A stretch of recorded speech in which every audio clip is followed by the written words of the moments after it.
On. Hello, hello. We're back with Joe and Ben. Thank you for joining us and thank you for all of your answers so far. We've got, I imagine, many more questions. I asked our camera person earlier if they had a question, and now they do.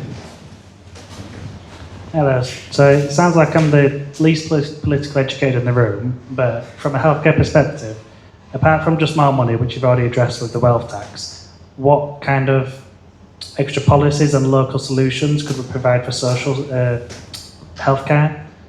And I come from an NHS background, so I see a lot of social issues end up in the hospitals because there's not the community solutions, and we are the last place of safety for them, which is only right, but these are things that could be addressed to the community.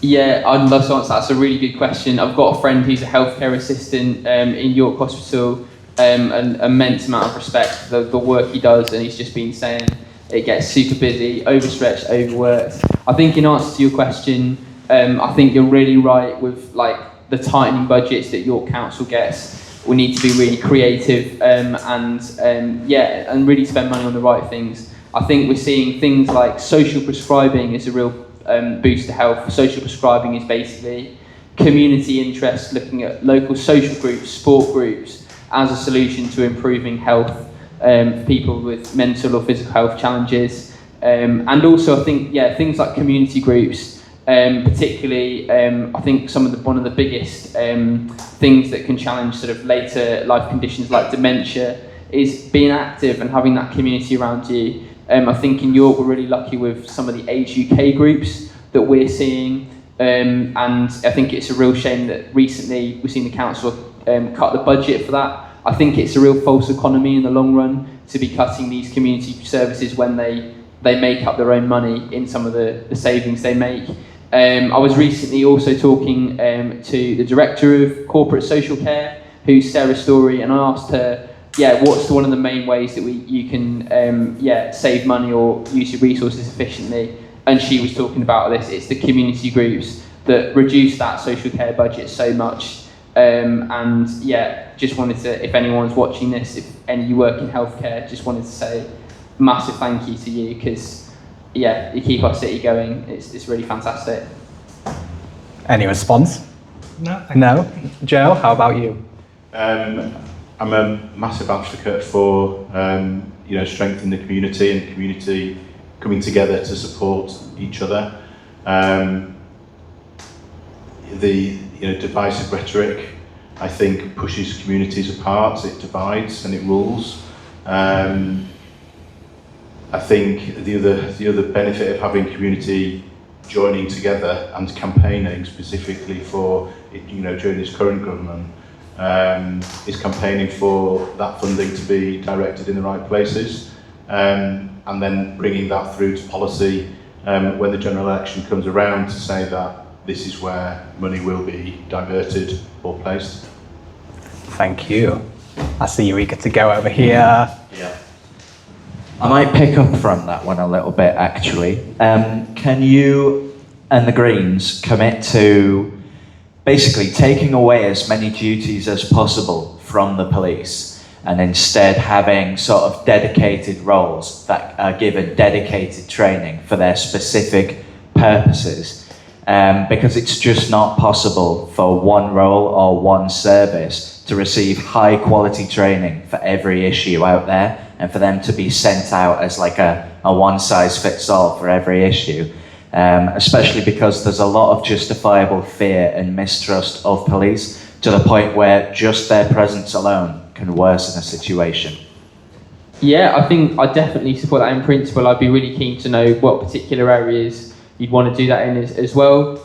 Yeah, like the classic example people give is around mental health, right? If someone's in a mental health crisis, having specific roles geared up to deal with that without police presence, I think would very much guarantee most circumstances going better. Yeah, definitely agree. I was watching, I don't know if anyone's watched this, a really illuminating documentary, Ambulance, which is on iPlayer, BBC iPlayer, and they do have specific, in London, special mental health crisis teams as part of the ambulance service. Yeah, I'd love to see that more in York, definitely support that. And I totally agree. The police are completely overstretched and doing way too much. yeah, it's definitely a case of funding at the end of the day, and want to see more things like mental health or particular things that are just cared for with those specialist services. So we're on the case of the police. I just want to ask what your thoughts are on the police removing the Queers for Palestine people at Leeds Pride over the weekend and arresting them. I think it speaks for itself. I think the government's on the wrong side of history. The fact we can't even mention a particular pro-Palestine group is a real shame, and we're going the wrong way as a country. We're going into a more authoritarian country, and it's not going to help. It's not going to help our country. It's just going to drive the extremes more. It's going to drive in reform more. So yeah, I'd be really opposed to that, and yeah, I'd really question what the justification is for that. Yeah, I think Green Party policy is to remove certain legislation which means that happens, and I support that. I think taking those powers away would be a reflection of a vote for Greens as opposed to a vote for the far right, which is that's why that legislation is being put in place. It's to get the right wing vote. It's not the right thing. We are now living in a country where if we say the wrong thing, we can be arrested. At a peaceful protest that is not ostracising anyone, we're not causing any hate crimes, but we can be arrested. It's spreading to this country really badly. Those pieces of legislation need to be ended. Thanks, I appreciate that answer, Joe. Would you mind coming back to answering the question Ben answered that I asked about sort of stripping away duties from the police so they can just do policing full stop, and having roles in place to take care of everything else with high quality training for their roles? Yeah, totally agree. And those services have existed in the police before, and the police have had mental health teams who've gone out specifically to those calls. Now, mental health is a worsening crisis, and it's a crisis that's worsened by many different factors. We've spoken about housing, we've spoken about lack of funding for vital services. Mental health is worsened by all of these things. It's no wonder the police could no longer perform that role and providing a healthcare service for mental health individuals. There's a lot of things that need to be sorted by investment and by supporting people to bring that mental health crisis at least to a plateau, if not trying to reduce it. And that's not helped by the current situation, like you described, continually putting people on a very precarious threshold that they have got to meet certain criteria to benefit from funding, and they may or may not. That threshold is not there by accident. It's there just to teeter on the edge of enough votes to stay in power. We need to be more caring. We need to be more community-minded, and raise our voices to demonstrate to the far right that we're not all bad. Coming this way is not bad. Environmental activism is not bad. There's a lot of lies in the press and falsehoods in the press about progressive energy policy and migration. And with a louder voice, and only with a louder voice, can that be challenged. It's a shame she's not here.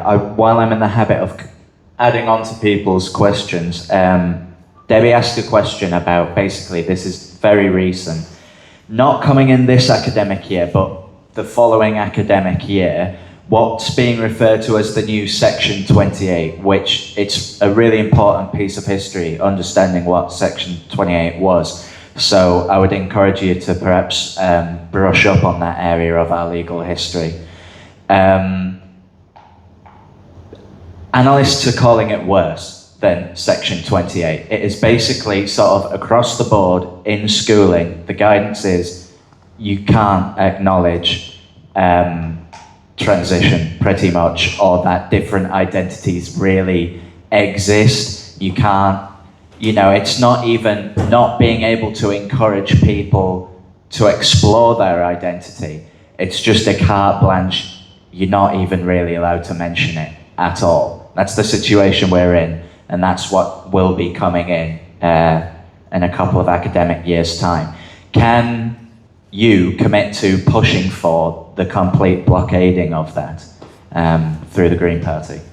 Yeah, no, fully support that, and I think it's more than just the law as well. I think it's about public attitudes. I think this can often be very divisive. You see lots of conservative parents from often conservative religious backgrounds, whether it's Christian, Muslim, or others, that can be in big opposition to it. I think there needs to be more work on the ground to engage with these communities and actually explain what's being taught, and actually explain the reality that if you don't hear about some of these things from school in a safe environment, you're going to get all of your sex education, whatever it is, from online and some of the sources that are way less out of your control. So I think it's about winning that argument, and you make a really good point. Yeah, definitely Section 28.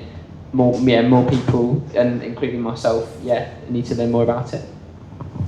Well, it's a Thatcherite policy that was brought in that said you can't talk about homosexuality in schools. That's how old and outdated that legislation is. And we have moved on as a society. And you know, the Equality Act definitions that are now being established, and I've said it before, are a backward step, and the forward steps are to reach past those, you know, outdated and, you know, regressive policies that we seem to be favouring at the moment. You know, I genuinely think the Green Party are there to end those policies. Regarding the degradation of trans and intersex rights, on the 30th of June, the Lemkin Institute for Genocide Prevention and Human Security, named after the guy who coined the term genocide, raised a red flag alert on anti-trans and intersex rights in the UK. Are you willing to make actively trans-inclusive statements like online, publicly available, wherever possible, as well as consulting trans people on the language that you use in your statements, as well as sort of like institutions that represent trans people, as well as take on constructive criticism when you kind of like get the phrasing wrong. Because we're in a bit of a problem now where the other side has control of the language that's used, and so people find themselves accidentally using like gender critical, really nasty language even when they think they're making a statement of support. As well as working, sort of like speaking to the likes of like the Lemkin Institute to sort of understand the reality of those circumstances and why a red flag for genocide in the UK is being raised. Yeah, definitely, and like I think you make a really good point that there's a lot more that we can learn as well. I think maybe we've all had that point in a conversation where we're talking to someone or talking about someone and we misgender them, and it's awkward, but we've got to get over that awkwardness and actually, like you say, learn. And I think that starts with ourselves, but absolutely want to make that language more inclusive in all of the statements and the way that we're talking about people with dignity and respect. And that's a really good point across the board as well. Yeah, I said it earlier. You know, our language hasn't got the words to include everyone that we are. We've got the words that we use. We have to use them. I think it becoming normal is achieved by just talking. You know, it's a real shame that this is a space in a building. This should be a space in everyone's conscience, and in all buildings. And you know, you'll get there by talking about it, and talking about it regularly, loudly, unashamedly, making it normal. Okay. What about trans healthcare now? I'm told that members of our local community recently had both in-person and online meeting with sort of field experts, healthcare experts, and as a part of advice of what's possible right now, we were told that due to trans healthcare effectively being nothing more than like a bureaucratic, paper-based existence, like there's just enough on paper to say it technically exists, but in practice it doesn't. So our best option to avoid the 7 to 10 years, but actually due to the rate of which things are going, 30 to 50 years waiting list, is becoming French university students and enrolling over there for a few €100, and then as a result of doing so, accessing their low-cost health system there. That is our best option at the minute. France. Will you commit to enacting an informed consent primary care based model? And if you don't necessarily know what that is, look into it and talk about enacting that. Yeah, absolutely commit to that. I've spoken about trans healthcare before, particularly at the City of York Council's Health and Wellbeing Board, which has spoken a couple of times. That's a really important forum, and I think, listening to reports like that from Health Watch York, which is a really important organisation under threat at the moment, their Core Connectors report, which was compiled by young people across the city, highlighted that there was a real absence of trans healthcare, and like you say, only in legislation. And I think that needs more pressure on our local leaders, but also wide leaders at the top. And I think that's a really important conversation to have with health leaders and the wider community as well. Yeah, I think green policy is to create human rights for all people from all backgrounds. I think, fundamental foundations built on that policy enables those healthcare provisions to be provided to everybody. Once you've got a legal right, you've got the law behind you, then your rights are established, and that healthcare should be provided. Sometimes the law is in place, but no one enforces it. Sometimes that guidance, this is how you handle trans healthcare, for example, if that's put into place by the Greens. If GPs just aren't doing it, aren't on board, we're still looking at decades before anything happens. What would you do? I agree. And I think for me it's one of those things where there isn't a linear approach where you can say that's where we want to be in 20 years, that's where we want to be in 5 years.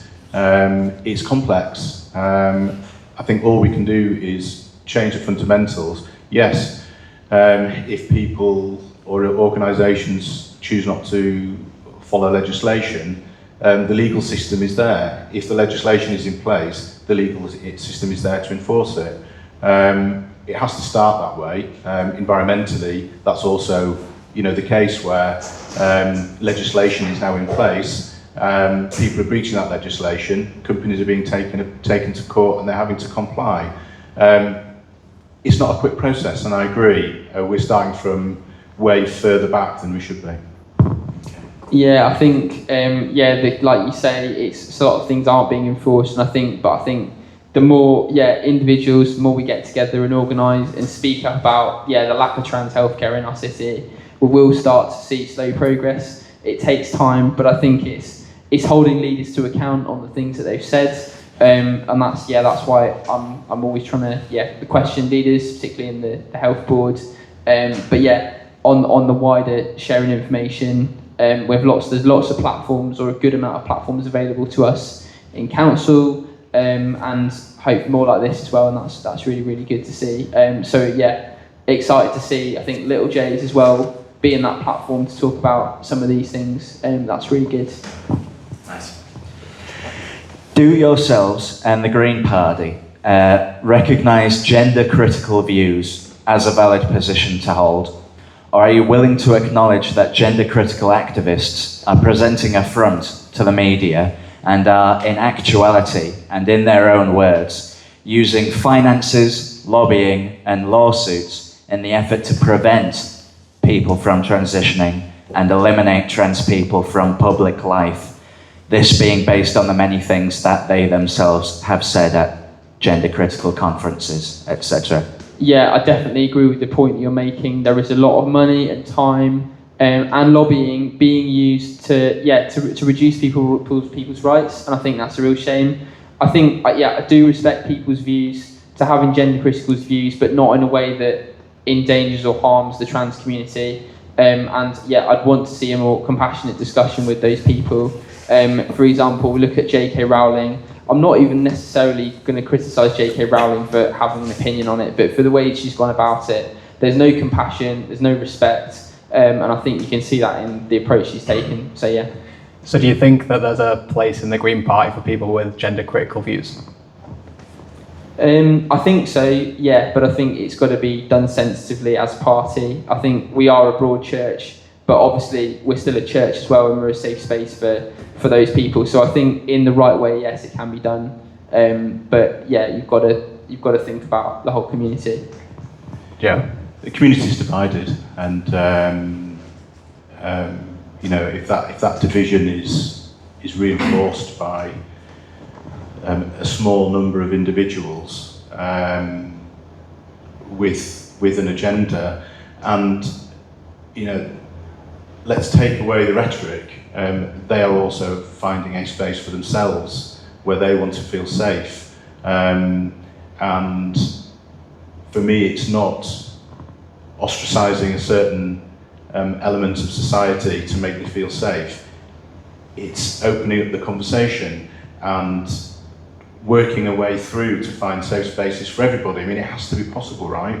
You cannot keep a certain sector of society out of care and support, and having a legal space to be who they are, definitely are. Me having that view doesn't make me anti-feminist. Me from a feminist upbringing doesn't make me anti-trans. There has to be a space for everybody, and that happens by talking and finding where those compromises are. Isn't there a bit of an issue going on where the Green Party is having to pay out thousands of pounds to people that are gender critical, have gender critical views, and the Green Party has slightly ostracised them maybe? There's been payouts that have happened from what I'm gathering. And maybe that's part of the conversation. Maybe that's where the conversation starts, where they're having to pay out because of the positions they've taken, but is that a result of a party finding their way through what is very currently a very difficult situation politically? I think that's part of the conversation. If they have been wronged, they need to be righted, and that has to be the same on both sides. How do you feel about this, Jazz? It's quite difficult being in the middle. I just honestly just want to feel safe, feel comfortable where I am, and just live a normal life. That's just what I would like, ideally. But my thoughts on this, it's quite scary. It's very scary because at this moment in time, it is okay for me to be me. But in 2 years, 3 years from now, that could completely change, and I could be completely out of society for being trans, which is not my choice. Yeah. I need to, I came out about 4 years ago, and it was due to a situation with my girlfriend. She said, do you want to be with me, or do you want to be me? And it was at that point that I decided, I can't carry on being fake and being someone that I'm not. So that's why I went through this change, and it's a scary place. It really is a scary place. So I've had the support that the Green Party are doing, and people that are supporting trans rights. I just want to say thank you, and I hope no one ever has to go through what I'm going through, which again isn't my choice at all. So It's awful, and I'm really sorry that you're in that position, and I'm also really sorry that you're not the only person in that position. Personally, you hear a story like that and you say, how can that be the intended result of your actions in getting a definition of a legislation that you wanted, and calling that a victory? How can that be right? Thank you for sharing. It's okay. Thank you. Yeah, it's quite difficult, really. Yeah, thank you for that, Brad, as well. That's I really okay. appreciate that. Pass over to Big Nick. Brilliant, cheers. I think one of the biggest issues with it is the power imbalance, right? By and large, the trans community, non-binary community, we have no money, and that means we have no power. And the moment we get any money, or we manage to acquire any money from anyone else, we're spending it on like affirming care and stuff like that, right? Surgery, necessary measures to cope. Whereas J.K. Rowling was mentioned. She recently spent £70,000. £70,000. We don't have that. Not even if you put the lot of us together. I think locally we don't have that. The whole of York. That was spent shaping our legal landscape. That was spent lobbying. That was spent with ongoing recent cases. So it does feel difficult to hear, oh, we're trying to balance a matter of opinion, when it's closer to a matter of existence versus we want to quash that existence. No, totally agree. Like you say, it is a big power imbalance, and what I would say to that is we're not trying to balance opinion at all. I want to come out firmly, and we have in favour of the trans community, and being loud and proud about that. But we need to bring people on side, and I think that's what I would say is that for it to be a bigger, broader argument, and for more people to be supportive of us. It's about engaging and reaching out across with those that disagree with us, as I think that'll be the big thing that can really help the trans community with that change in public opinion, and then the change in the politics as well. But I think you make a really, really good point about the very real power imbalance that is, we need to fight back against that, and we need to fight for the community. And I think by and large, I know there are some differences, but the Green Party is possibly the strongest party you will have in favour of that, I think, in the whole of British politics. It's caring on compassion, isn't it? And I think the Green Party, has love at its heart. It's caring. It's a friendly place to be. I think that has not stood the party in good stead when it comes to fighting for elections and fighting against each other to win. And I guess it's a paradox, we want to be in power, but we're not going to fight for it. I think that narrative might be changing a little bit, and people will be a bit more energised that there is, it is worth fighting for, and that can be part of the narrative. Not in an aggressive and horrible way, but being energetic about it, and having the courage of our convictions. We can't carry on ostracising elements of society, wherever those may be, and call ourselves a loving, caring party.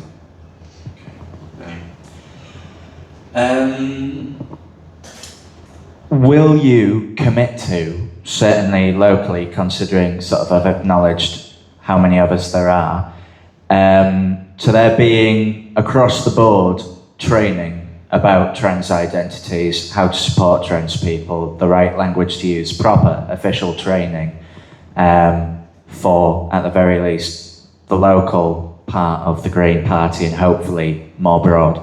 Very easy, yes, definitely. That's something we can do.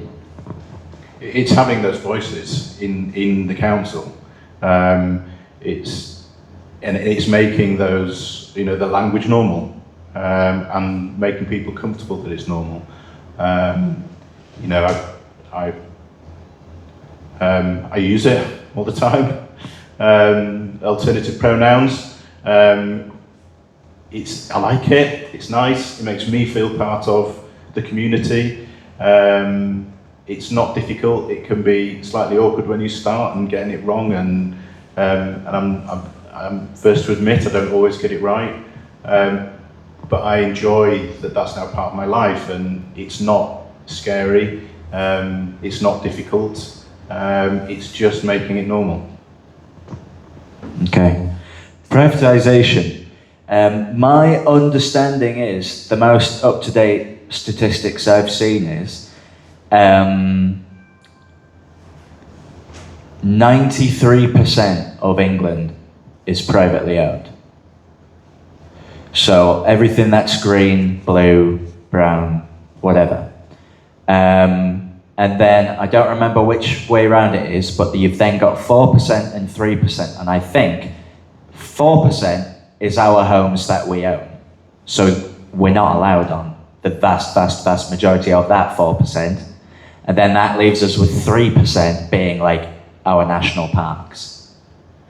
What are the Green Party prepared to do to get it to the point where, because like especially one of the biggest issues with everything being private is, even though you're allowed to walk on the street, PepsiCo might own the land that street is on. So when it comes to things like anti-protest laws, you could be theoretically complying with the law on every level, but because the land you're on is owned by PepsiCo when you're protesting, that alone could be the grounds, without the police speaking to PepsiCo, for pushing you along. This is private land. Like, you could pick the best place in your mind. It could be local library, space like this, wherever you want. Almost certainly that land is privately owned.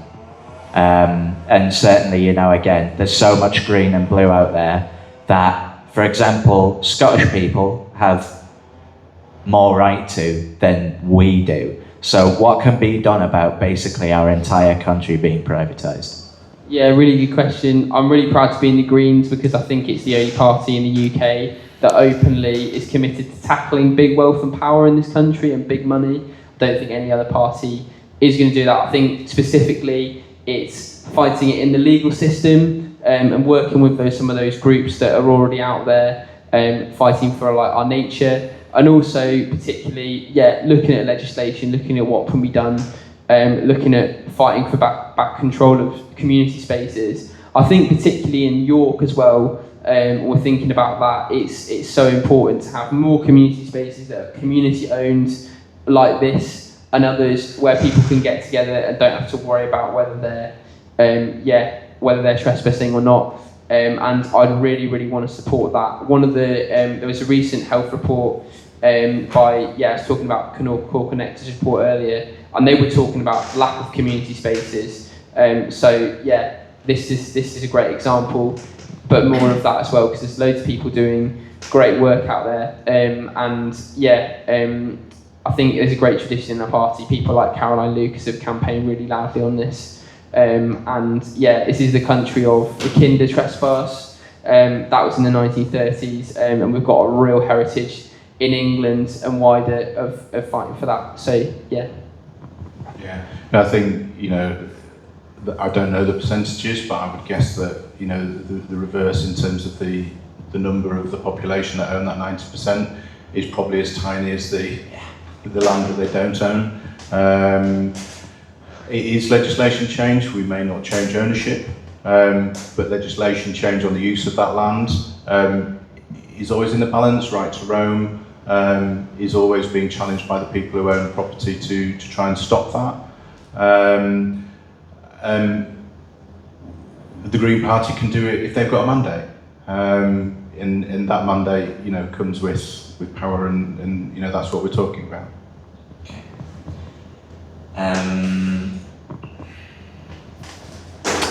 Let's talk water. Just more sort of nationalisation versus privatisation topics. England is the only nation in the world to have 100% of its water privatised. Would you seek to make that zero? Yeah, absolutely. The Green Party will fully in support of nationalisation. Yeah, you don't need to walk around in York for very long to see the drains gushing out. I mean, Yorkshire Water has a lot to answer for.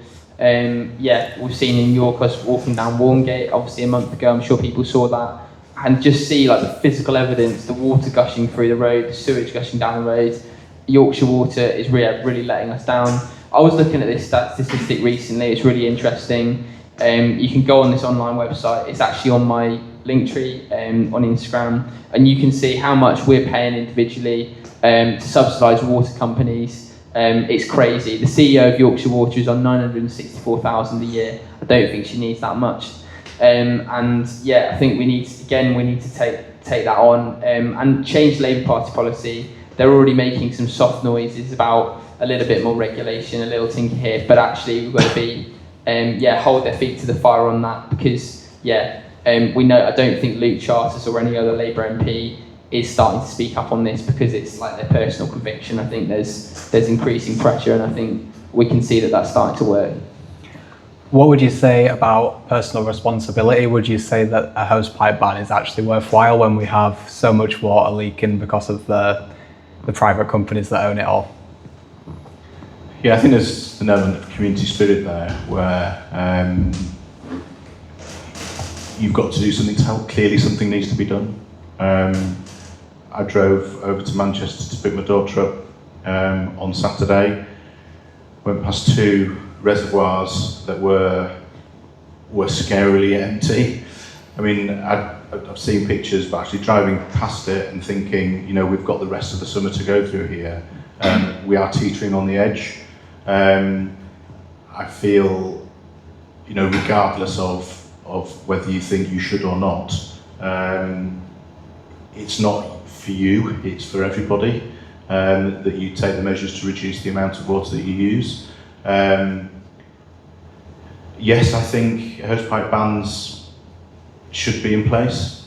I think we should all stick to them for the betterment of our communities, to bring us together, as opposed to using the police to, call out people, using our neighbours, calling out our neighbours and criminalising them. We need to support each other. Yeah, I totally agree. I think there's that classic green personal responsibility question. Yeah, how much should I do this when there's people ruining the planet, ruining the country? But actually, I totally agree with you, Joe. I think we do need a hosepipe ban.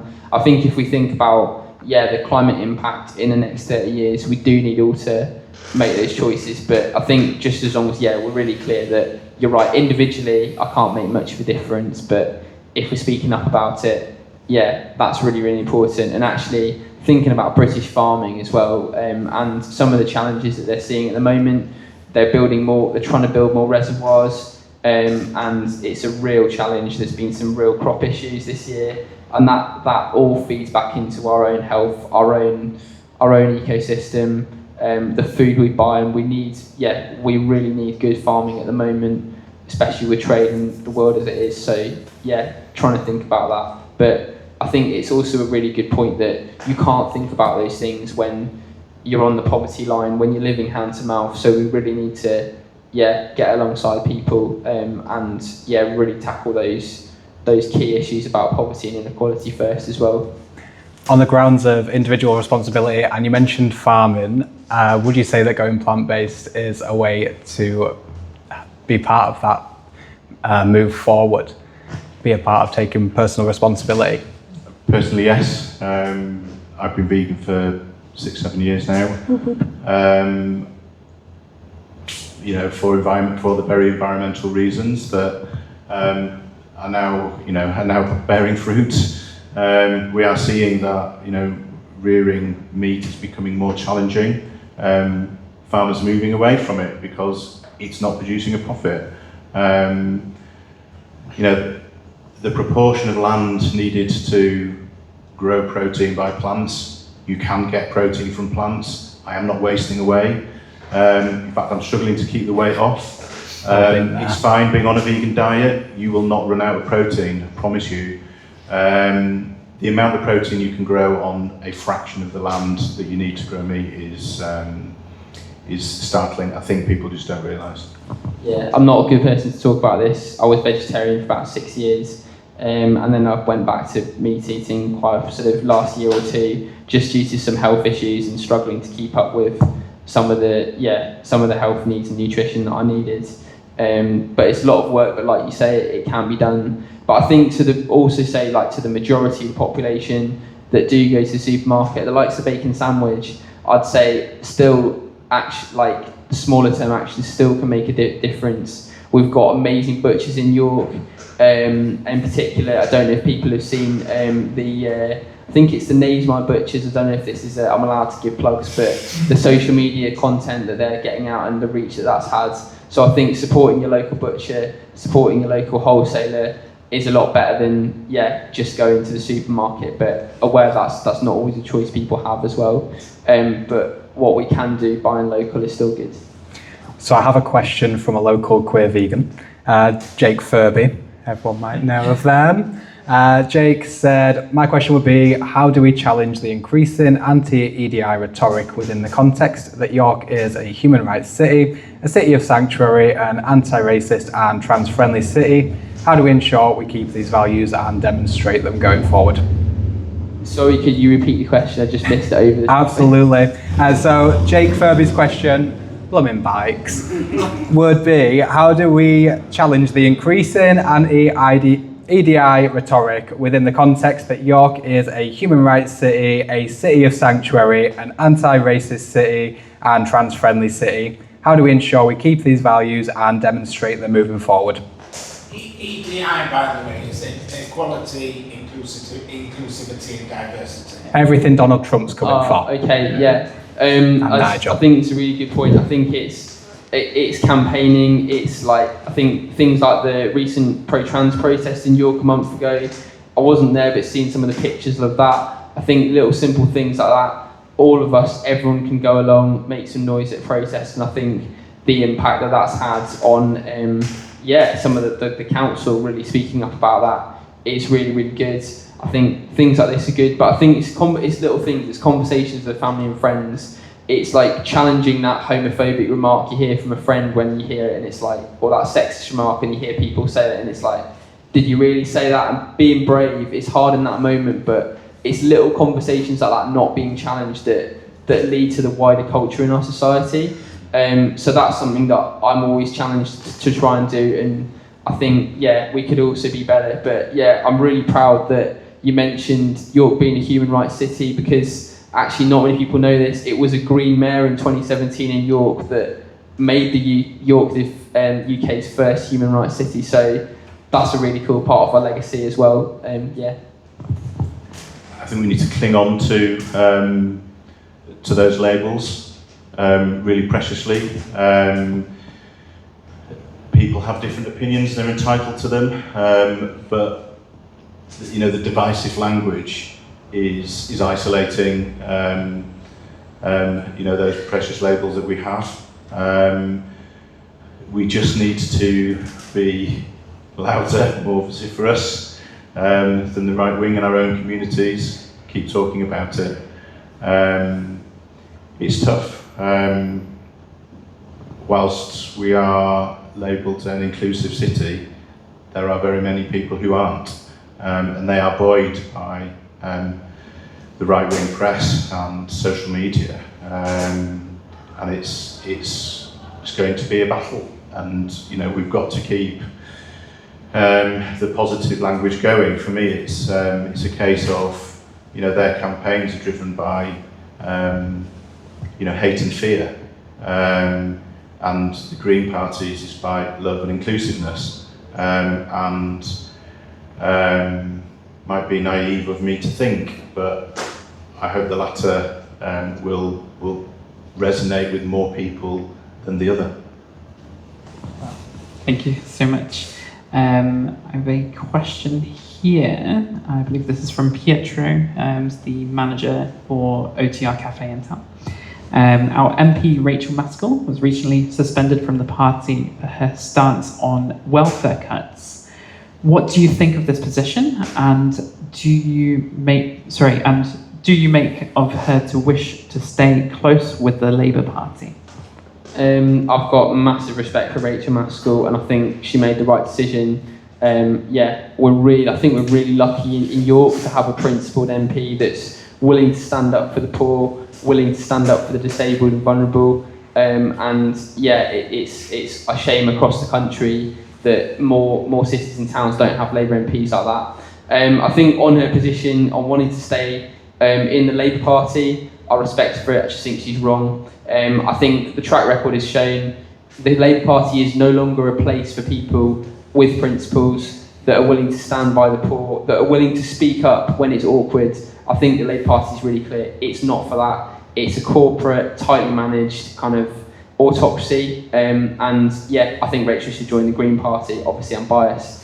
I think it's also a real shame that the Labour Party, it started like an internationalist, pro-worker, pro-peace party that was about speaking up for the poor in Keir Hardie, and it was about that conscience, and just to see where it's going when it started from so many people like Rachel Maskell that started the party in the first place. I think it's a real shame.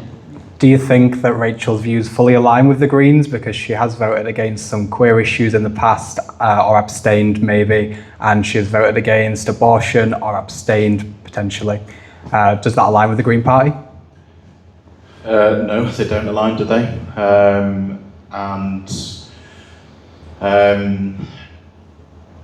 Will she change her mind? Probably not. Will she be part of the conversation that needs to be had? Certainly. Is it wrong to dream that that the Greens can be in power? It might never happen, and that's not necessarily why I joined the Green Party or why I campaign.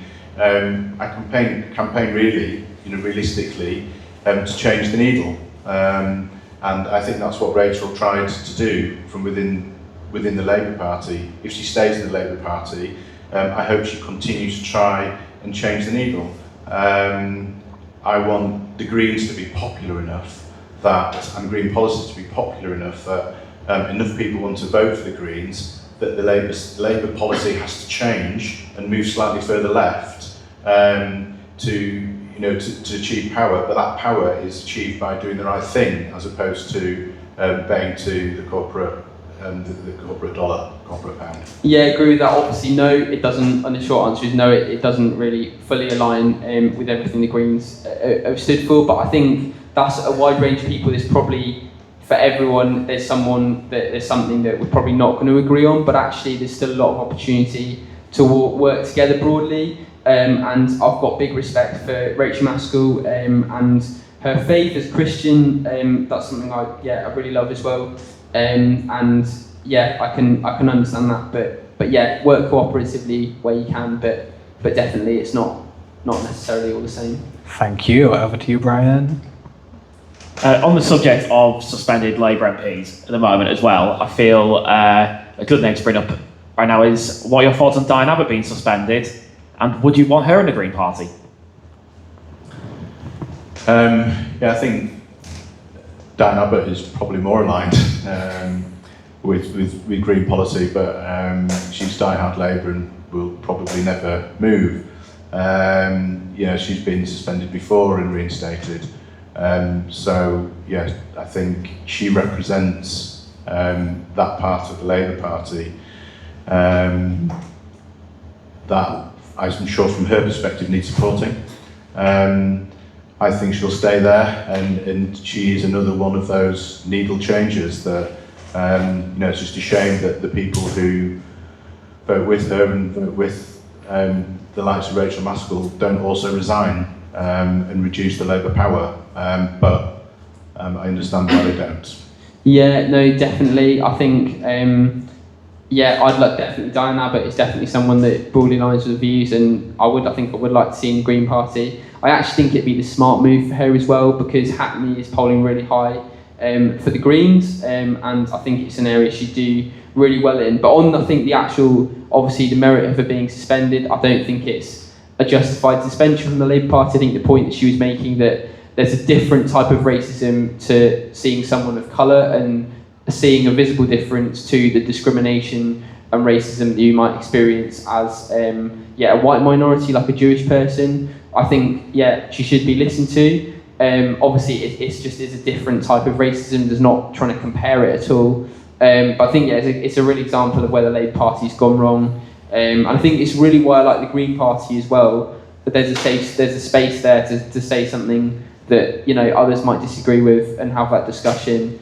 And there isn't that completely kind of corporate instinct of kicking someone out when they say something out of tune with the choir. So I think that's what I would really say is as an asset of the Greens as well. Thank you. I see that you're eager to get some more in here. Cheers, thanks so much. I'll come round to what was being discussed about food earlier.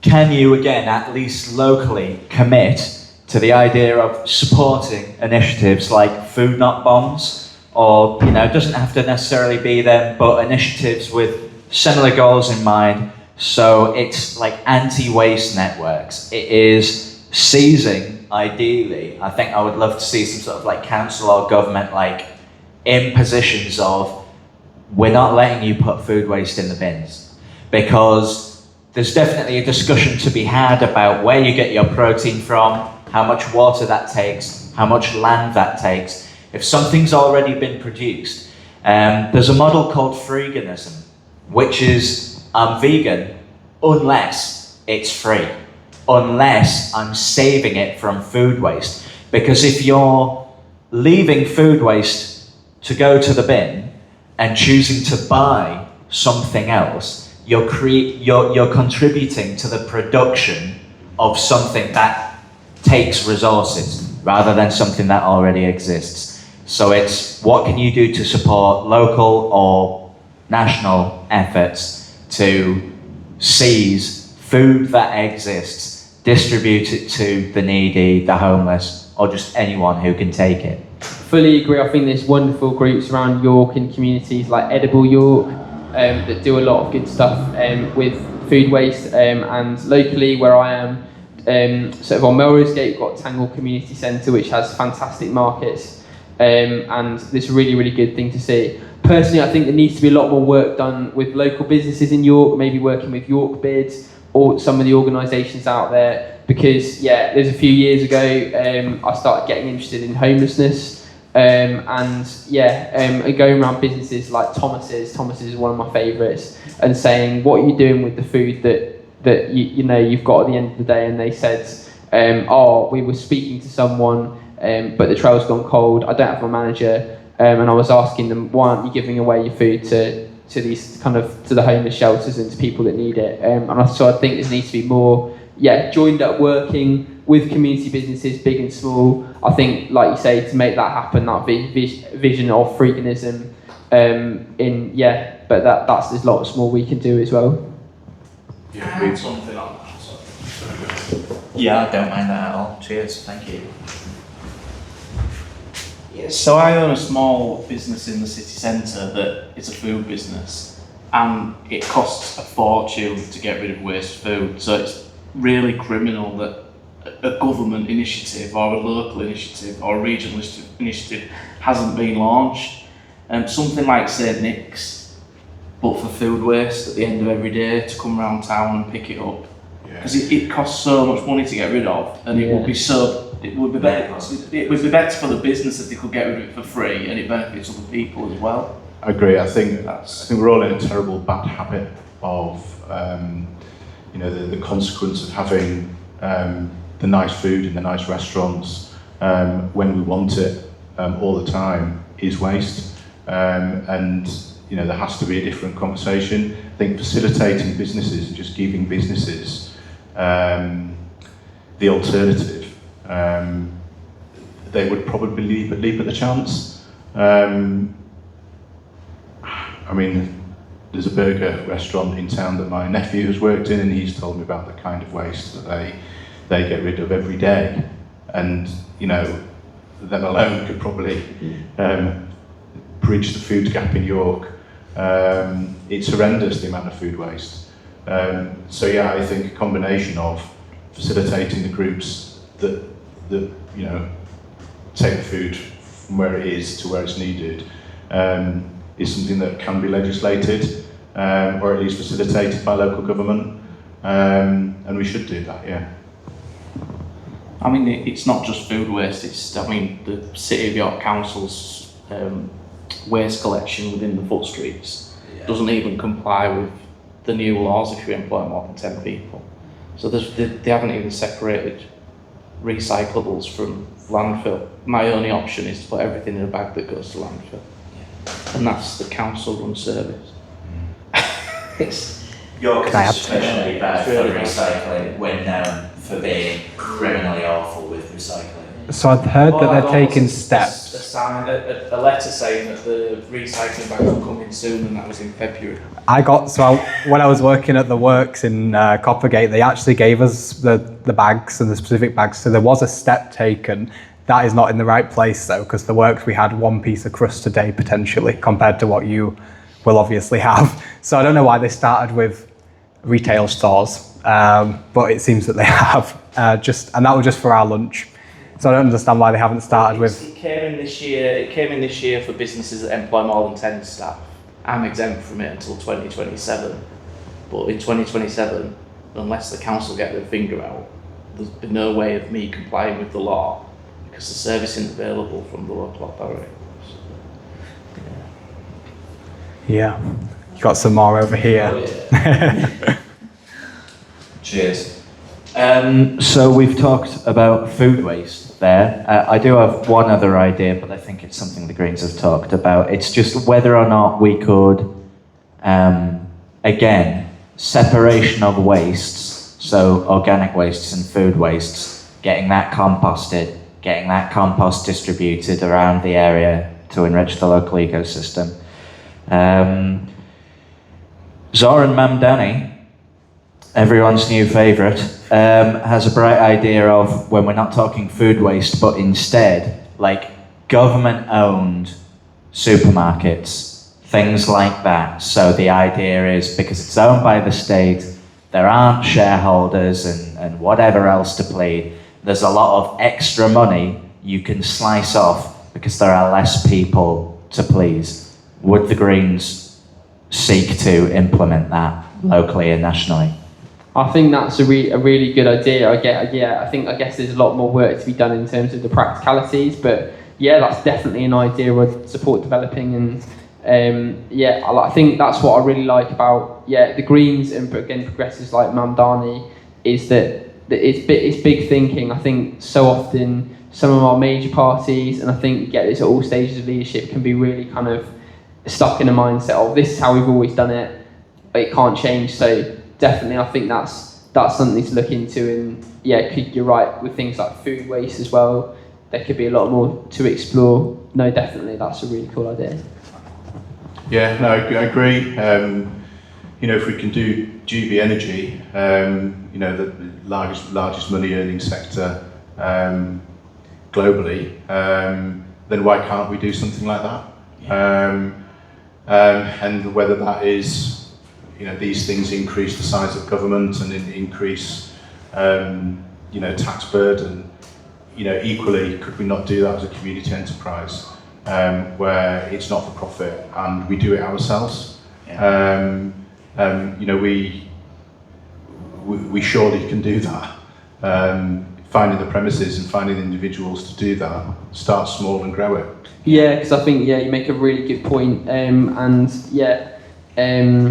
Joe, I know you're really modest, but obviously with the Bishy Way, you do a really good job there of a community-run business that's doing those things as well. I think there's already, if you think about the vision of the co-op, that it's run by membership. Obviously, I think it's not perfect, but I think a model like that and things like that are really worth supporting, like where we're able to. You're right, those cooperatives at the local level, doing things more at a grassroots level as well, rather than just top down. Obviously, things do need to come from top down, but getting that more in. And I really love York as well. That's one of the reasons I really love York, because there's so many community enterprises, businesses, charities trying to make our city a better place, and I think really enriching it. And yeah, we really need to champion those people and those businesses if we're gonna thrive in the long term as well. To touch on what you were just saying, Joe, about sort of following on from my idea of, well, many ideas, and certainly Zoran's idea of when you're cutting out a middleman, there's less money necessary.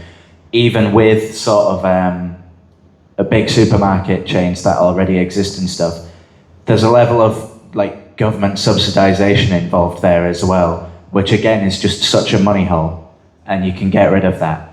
Another area you can get rid of subsidization again, if we come back around to privatization again and water again. You can kind of circumvent what we were talking about in terms of sort of like wealth taxes, or at least you cannot need to wait for the generated revenue from wealth taxes if you stop subsidizing water companies.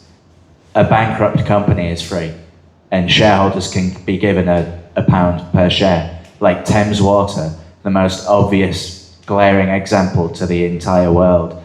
We shouldn't be subsidising any of these private companies. If they can't get house in order, we can do a better job ourselves. So are the Greens committed to like ending subsidies for like multi-billion industries and privatised industries, things like that, I'm not sure and taking it back? I'm not sure what the Green policy is, but for me, how a system can be in place where a private company owns something and makes millions out of it and pays dividends through those subsidies. We as taxpayers are paying their dividends for systems that are in managed decline. They are not investing in those systems to improve.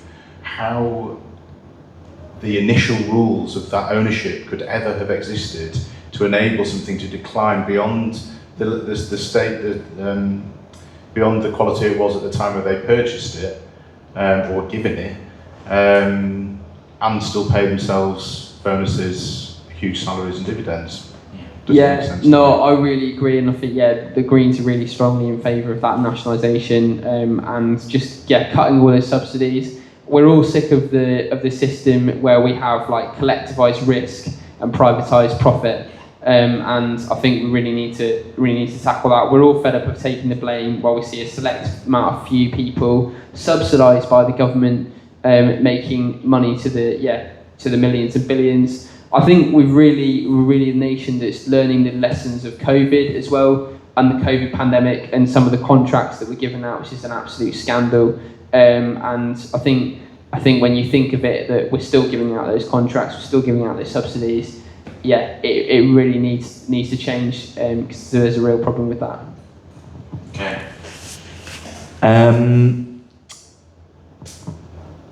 Energy then. Energy is obviously very much privatised.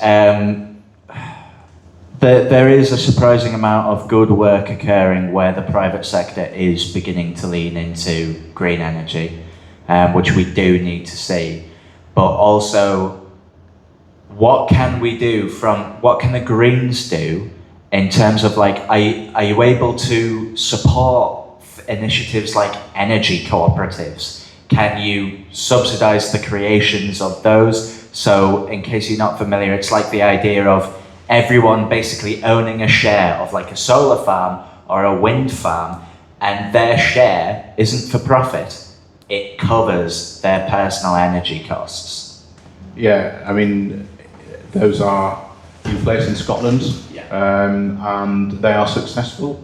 Again, it's a facilitisation issue where people just don't realise that it's an option.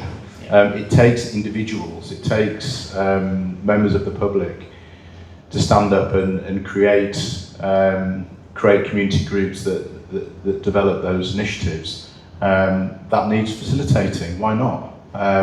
Community-led energy as well as community-led food supply. It works. It happens in this country right now. If you've got ownership of it, you're going to look after it. If you've got ownership of it, you're going to believe in it.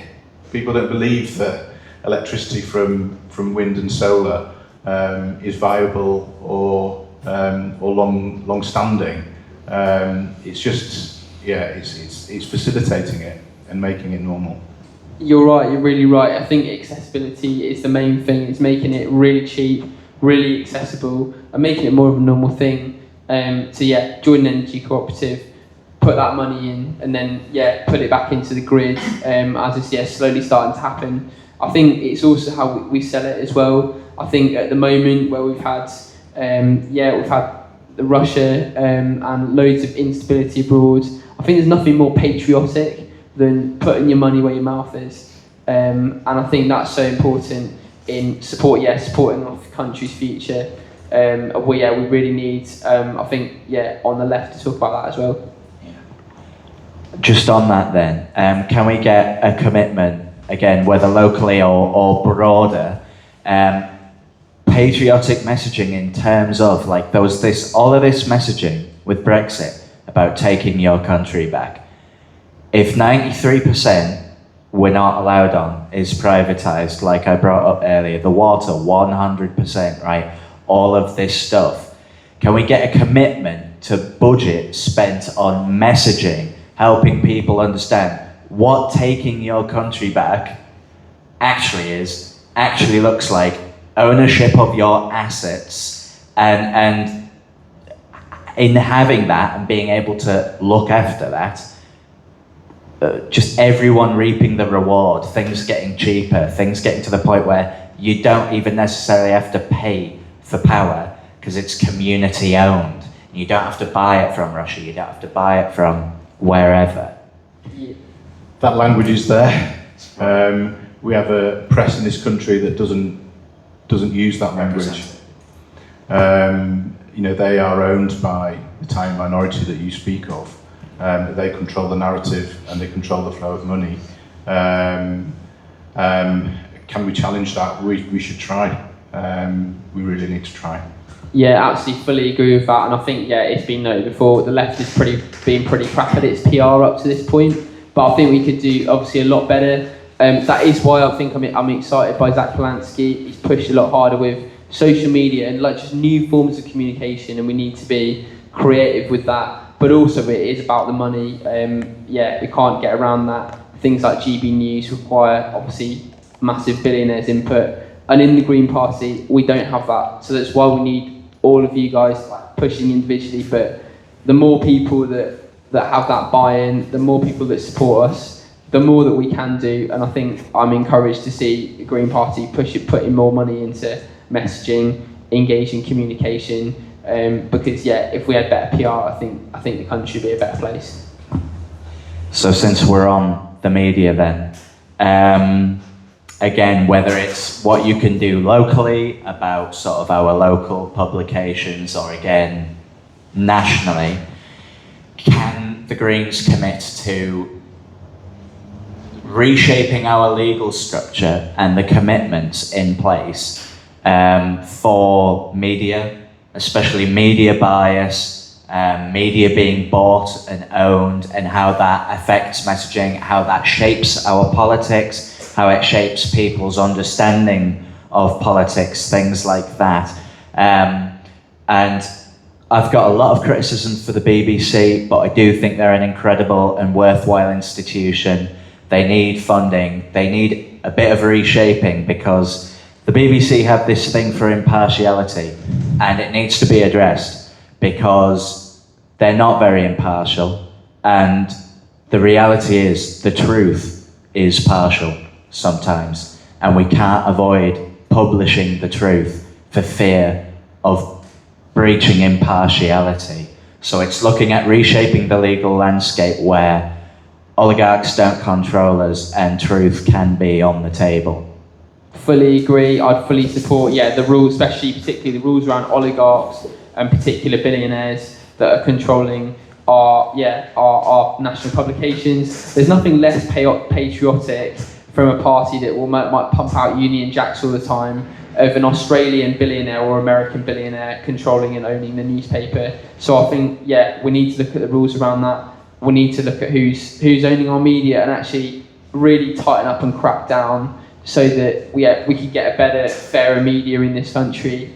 And like you say, impartiality. Sometimes news is partial, and sometimes the truth is partial, and we do need better rules around that. And I think more independence from government. We see way too much pressure from government so often, leaning on the BBC, making it do this and that, and yeah, really, I think hiding the truth sometimes. The BBC might say, "Oh, we get flack from the left and right. That means we're doing a good job." Actually, not really. There needs to be a lot more that's getting done. So yeah, totally agree with that.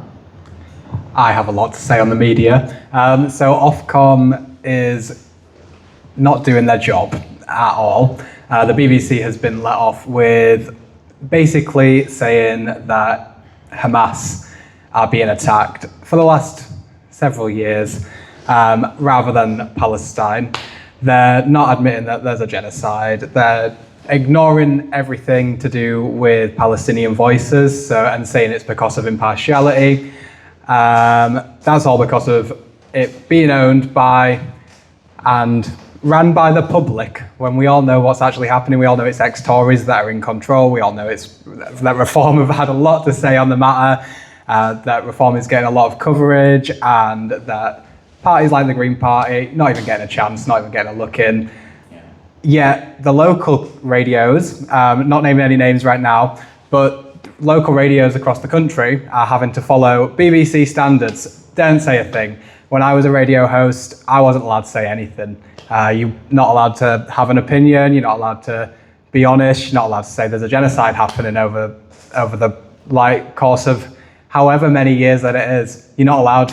And the local radios, you can't have a voice even on them, because they're scared that the rich people are going to come and get them, and they can't afford that. So you're not allowed to say anything. That's why things are just getting twisted, why a lot of the public are saying that it's anti-Semitic to talk out against Israel. It's not, and that's my piece. Yeah, no, I totally agree, and it's the power of a small number of individuals who control the press that control that narrative. To say that you're pro-Palestinian also makes you anti-Semitic is ridiculous. And to condemn their actions, killing, shooting people, queuing for food, as they are doing, day after day now, to challenge that is anti-Semitic is ridiculous. It's what's right and wrong, and if you can't report on that, what's the point?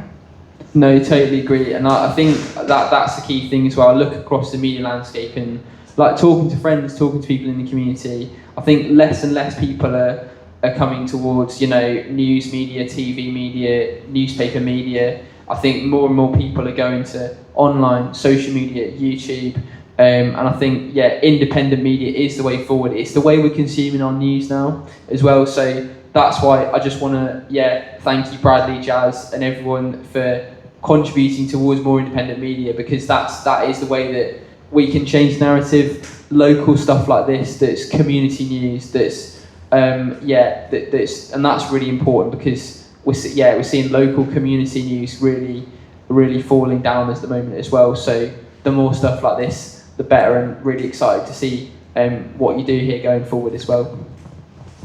So in terms of Israel and genocides that are happening, seeing how that's happening out in that kind of direction, I can see similarities potentially happening in the UK with trans rights, etc. At the end of the day, I am a human being. Shouldn't all human beings have feelings? Shouldn't all human beings know what's right and wrong? So my question is, the people that have the power to make these decisions, why are they lacking the education behind it? And why are they having the fear in their eyes to do something to eradicate people like me? I think the person you become, like you say, we've all got feelings, and the person we become it's like the people we spend our time with.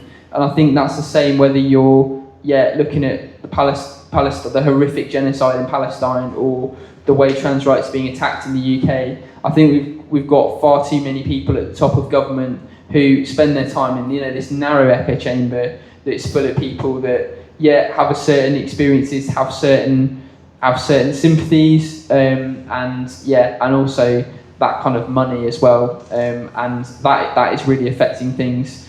And I think, yeah, we've got to reach out, be louder, and get lobbying to the top of government, but also, yeah, just broaden the voices that people are hearing, because it's so easy in our echo chambers, and in the echo chambers of number 10 as well. That's kind of the worst one there is. So I think that's a really important. I've always learned that we become like the people we spend the time with quite a lot of the time. Thank you. I'm gonna pass to you, Bradley.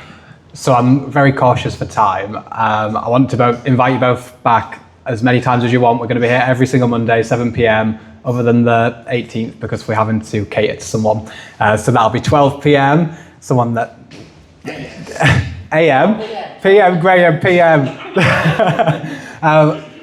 Do you want to ask a couple last questions? I don't want to cut off anything that you've got to say is off. Sure, yeah. Wonderful. Do you want me to rapid fire them, or can I? You go ahead, as you Alright. please. No worries.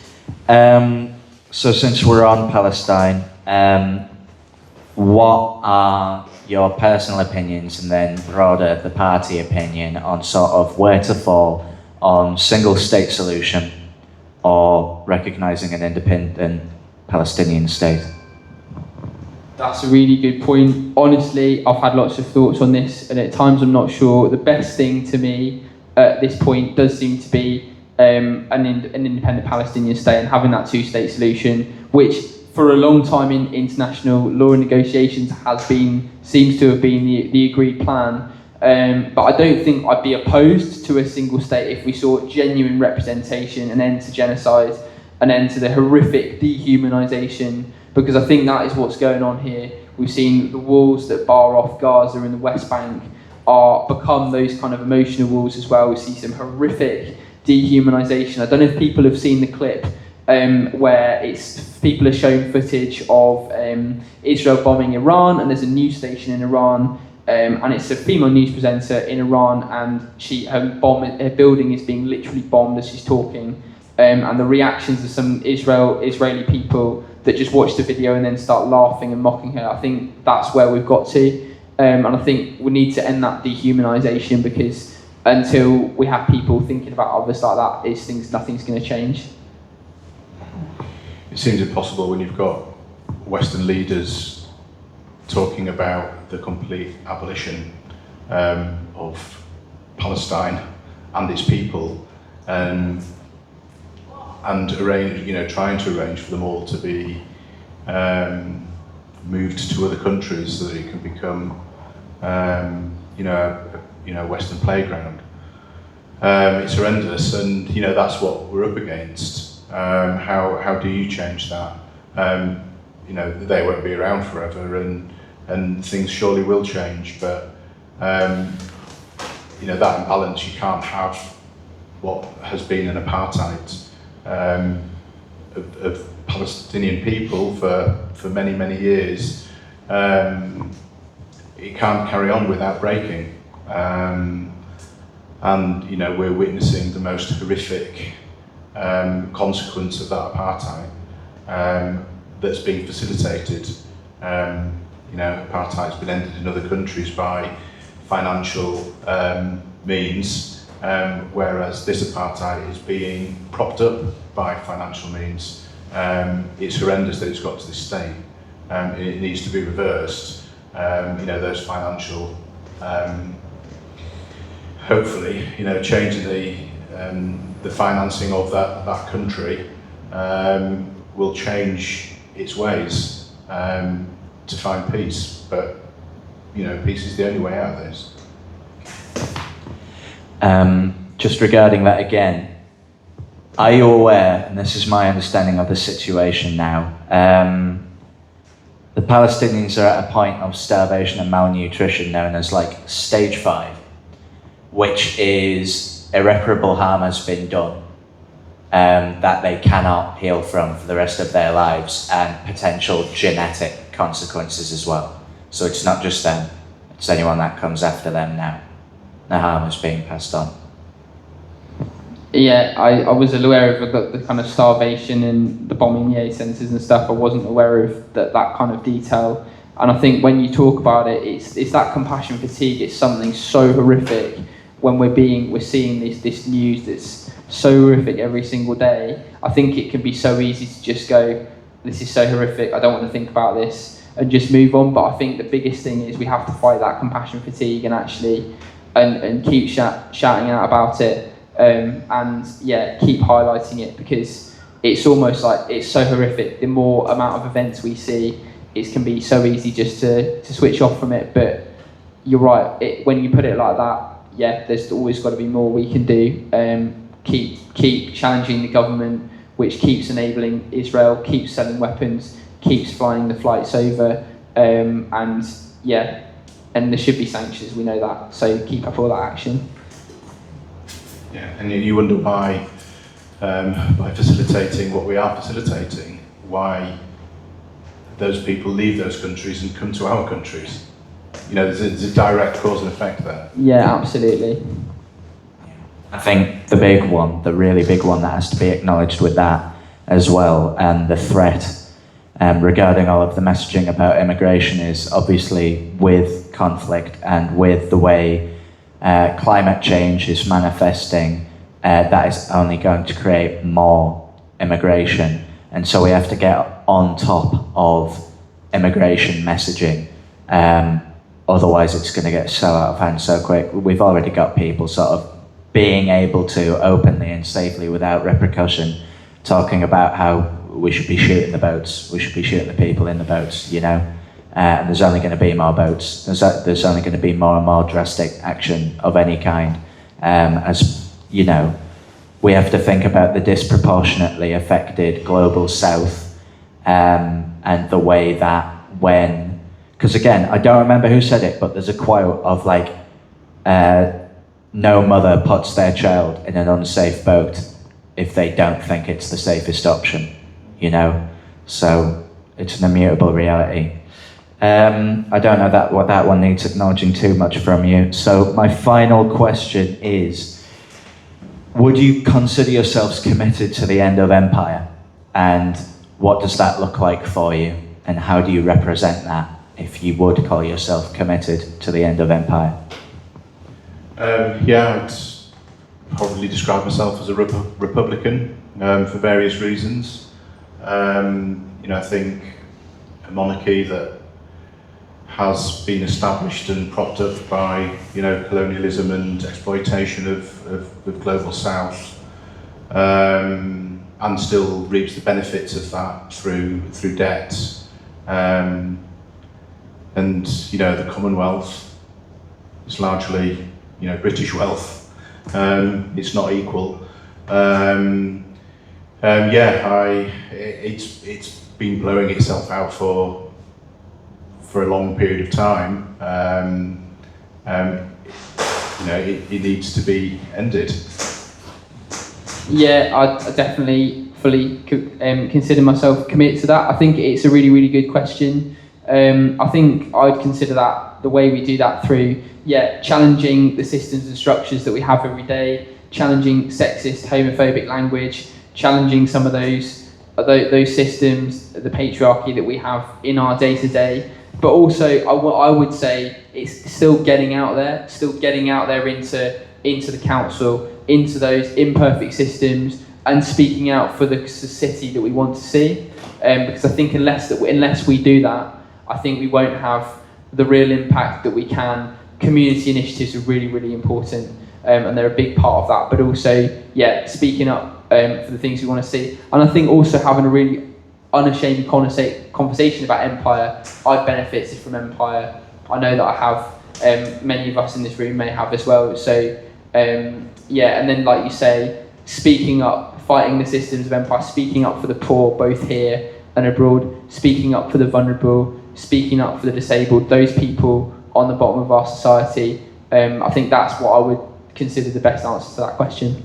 Okay, you've prompted me for one final question. Okay. Which is, it touches on the migration aspect and everything we've just talked of here. Will you commit to campaigning within the Green Party for sort of the end of poaching the world's resources, especially and including around people, staff, so commitment to training up our own and actually reasonably paying our own. So a classic example would be doctors, right? So there's a lot of talk of what we've done largely is we've basically pillaged the entire globe of their doctors. That leaves them with nothing, and we're getting a cheap asset because their states, their communities have funded the training of those doctors, and then we get them for free, and then we underpay them. And personally, I want to see like a complete end to poaching of personnel, so that other parts of the world have chance to retain their own assets and then train up ours. So can you commit to pushing for that within the Green Party? No, fully commit to that, training our own communities. I think one of the biggest barriers to some of our own people in the country getting certain jobs is often if you're old, if you're disabled, if you've got a criminal record, and I think we need to really tackle some of those barriers that there are to employment. There's so many people that want to work and can't be upskilled and trained. There's some really wonderful groups and charities in our region, like for example Clean Slate Solutions, which works with people out of probation, getting them the training they need, getting them into jobs, and I think we really need to look at more funding and support. Everyone wants more people into work, and it's very easy to say that, but we really need to get to the heart of that, and then once we get more of that, more training, more apprenticeships, more giving people a second chance. I don't think corporate Britain's very good at doing that, but I think the more we can do that, we'll see a change in the long term, and we'll be able to give these countries that we've colonised, give them back their people and give them back the amazing human resources they've got.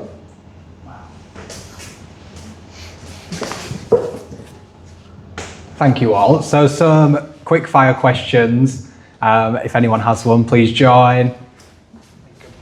So I've always been left, and I've liked some of the things we've heard today, but in this world of first past the post, and my greatest fear being the rise of the right and the emboldenment of them, why wouldn't my vote for you be a waste in the next German election for me and other lay people?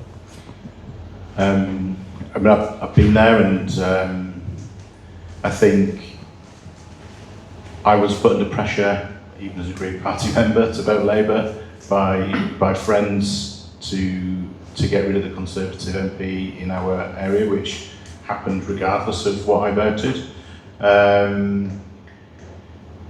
It's a difficult one. I vote with my conscience and with a hope. I think you have to have a hope that my vote will change the needle. I used to vote because I wanted to change the party that had been in for the past 4 years. I'm taking a longer term view on that approach now, and hoping that my voice and getting other supporters together to vote Green will change the needle, not necessarily get a Green government in power. If that happened, fantastic. And we'd have the mandate to put in place all the things that we've been talking about tonight. Whether it's a wasted vote is your opinion. Is a vote for your conscience the wrong vote? I'd say probably not. I've been thinking about this. I think for things to really improve in this country, things will only change when Keir Starmer or whoever the next Prime Minister is more afraid of the Greens than he is or she is of Reform UK. Things are only going to change when we're more of an electoral threat. But I would challenge the view that we can't win in first past the post. We can. We already have won in 4 seats. We're second place in about another 39, 40 seats at the next election, and we're sure to be seeing more Green MPs. But also locally, in 2027, Joe's standing in Bishopthorpe, I'm standing in Guildhall, which is kind of this area of the city centre, the Groves. There's many places that Greens can win in first past the post. And I think that is the choice. You can vote for another Labour MP, and just give Keir Starmer or the next Labour leader another blank cheque to just keep cutting benefits, keep cutting other things, keep making our country worse. Or you can vote for a Green candidate and actually make them change direction. So that's the way I see it as well.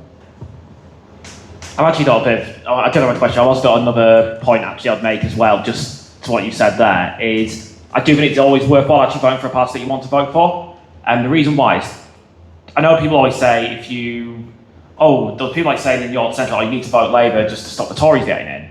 But actually, Rachel Maskell was always going to win in York Central. Now, actually, so you're pretty safe to be able to vote for who you want to vote for, because Labour are always going to win this, you'd think, always win this seat, assuming Rachel Maskell's still Labour and in the next election, obviously.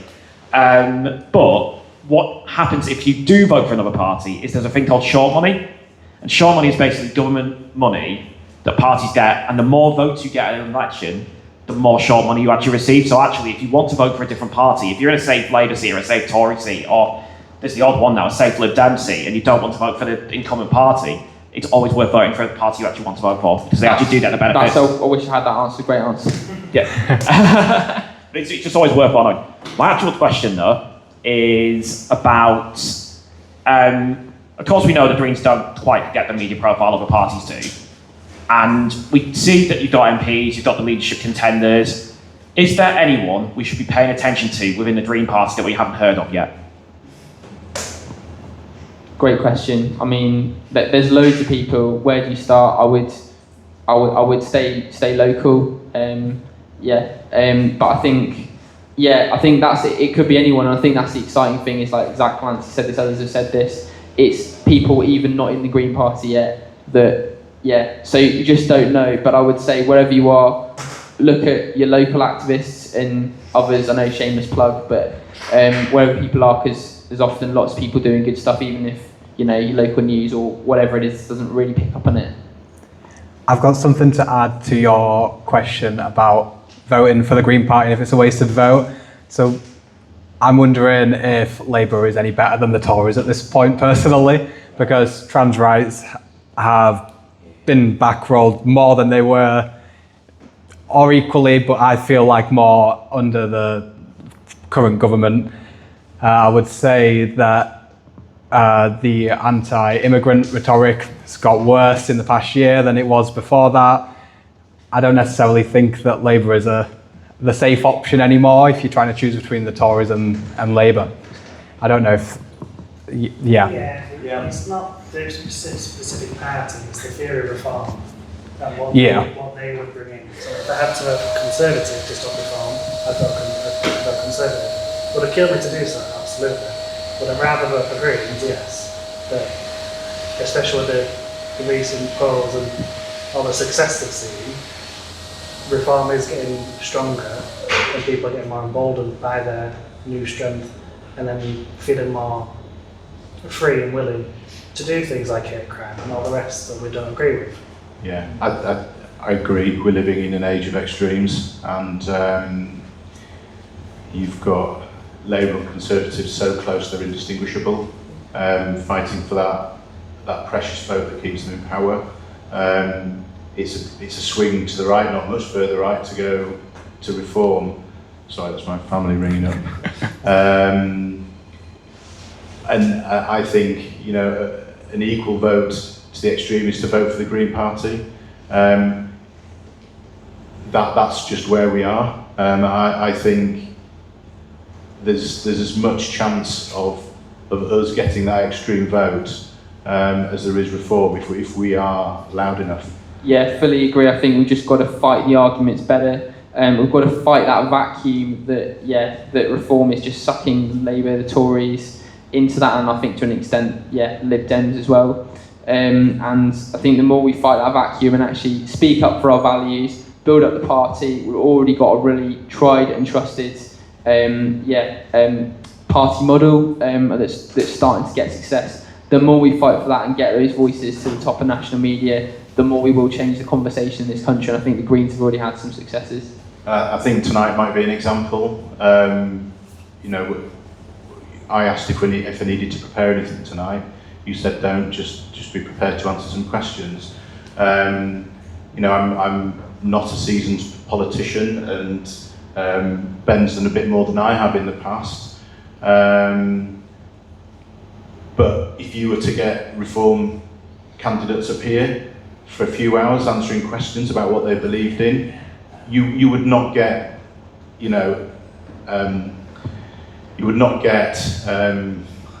what's the right word? An intelligent response. I'm taking it as a challenge. We're going to do it. Yeah, no, I would love to see that. But yeah, what I would say is like, it sounds cheesy, but be the change you want to see. Like, could it be you on this chair? Absolutely. Sometimes if you're getting like really annoyed with things in your city, in your country, sometimes maybe you've got to say, right, I've got to do something about this. I've got to put myself in the hot seat, because we're just average people. Be the activists. I mean, you guys are as loud as we are. Be the activists, campaign, petition, protest. It's in your hands as well. Be the loudest Lib Dem out there. Fight for yourselves. And I feel like that's what I'm doing. Environmentally, it's massive anxiety for me, and it causes my depression. And being in this position really helps me. So shout and fight. I joined the Lib Dems during the coalition government, and while I was at university, so I was quite a lonely existence. Oh, yeah, that must be brutal. But yeah, thank you for being in parties, because I mean, party membership in the UK is so low, but it's these people that you make our democracy better. So yeah, thank you, and sometimes in a challenging party as well. Just because first past the post was brought up earlier, are the Greens and are you within the Greens committed to pushing for just killing first past the post and going for proportional representation, even though I recognise totally and utterly, and you have had successes, that you can get some wins in the current system, but just getting rid of that system and building one that actually brings representation for constituencies. Fully support that. I think the argument sometimes is, it's too complicated if you make people decide or make people rank their choices. But actually, it's too complicated choosing now and going, who do I vote for that's going to be the least damaging? Having a system where you can just go, right, I want this person and I want this person. I think that's actually going to be a lot easier. So yeah, I think the Greens, we've always been trying to be vocal on that. I'm really excited for the day when we get an actually proportional voting system, and then we get better politics as well. Yeah, I think that's true, and less divisiveness and less fighting. I think coming back to your point about this coming general election, the vote for 16-year-olds and older is going to be brought in, and looking at polling as to where those voters lie, and it's a very good reason why Labour have instigated it, because they are potentially getting, I think, about 28% share of that, if polling is to be believed. Greens are 26%. Conservatives are beneath that, and UKIP are Reform are miles away. So I think a vote under the current system still might be viable if that polling continues as the generations grow. Thank you so much. I think we will wrap it up here. Final questions. Free Palestine? Yes. Free Palestine, yes. Trans rights, human rights? Yes. Trans men and men, and trans women and women as well. Thank you. This has been Just at Little J's. I've been Brad. I've been Jazz. Thank you, everybody. Thank you for having us. Thank you.